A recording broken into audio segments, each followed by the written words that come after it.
Holy sh!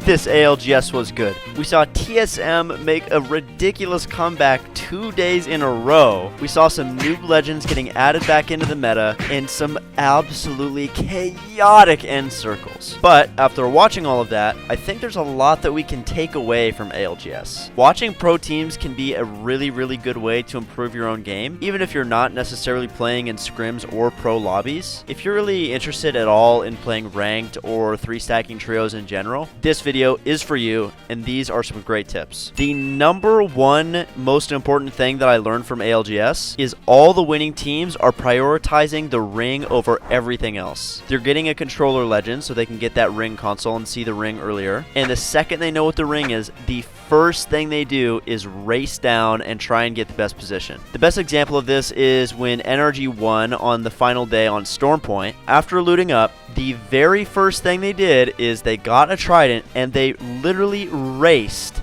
to get the best spot in the ring. And that best spot in the ring, they ended up being able to hold it for a long time and win the game. And NRG's IGL Sweet Dreams is especially good at this ring prioritization. The reason he's so good at it is because he has learned how to read the ring. I think this is a skill that everyone could probably brush up on. Another important aspect of the game that I noticed is the team comps. If you are trying to make an optimal 3-stack or ranked comp, what I would recommend to you is to get one controller legend, especially for ranked or scrims or stuff like that, because that controller legend is going to allow you to get a good position and, most importantly, keep that good position. And generally speaking, controller legends are just going to have by far the most team utility, and their cooldowns are going to be stuff that's useful for everybody. Also in the mix, you should have either a skirmisher or a recon legend. From what I can tell, skirmisher and recon are kind of used interchangeably depending on what you want. Having that skirmisher on your team like Horizon is definitely going to make it easier to take team fights. You're going to have a little bit more offensive utility to use. This can come in handy for teams that maybe are not as confident on their aim or just mechanical skill.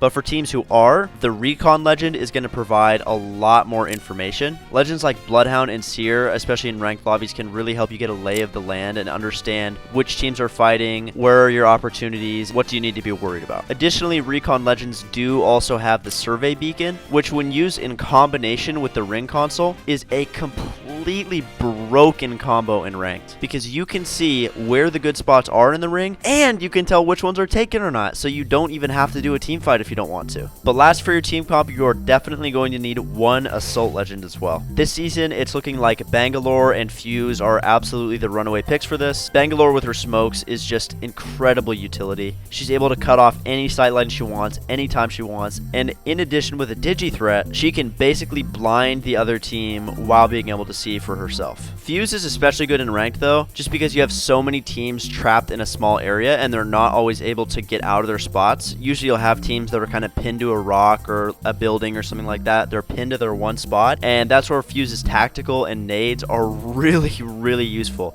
because you can basically just spam that cluster grenade at them as many times as you want and farm up a crazy amount of damage. Especially in ranked as well, being able to carry 2 grenades is very valuable, because there's lots of situations where you're going to have a big pile of players and throwing one nade in there completely changes the fight. Next, we're going to talk about team fights and how to execute them properly. From watching teams in ALGS take team fights, basically from what I can tell, they treat every fight kind of like a juggling act, where one player goes to the front, does damage, goes to the back, heals up, and leaves the spot open for a new teammate to go in the front, deal damage, and then go to the back and heal. But there definitely is more depth to this. Characters that have high mobility or high escapability should usually be the ones that go in first or go in the most often, because they are going to have the best chance to be able to disengage the fight if they think they're about to die. Whereas on the other hand, heavy legends, slow legends, legends that can't move around very quickly, they ideally should stay in the back and provide more of a supportive cover fire role. Another important part of team fights is having good comms. Knowing what to call out and when to call it out is very important. During a fight, the most important thing you can call out is 1,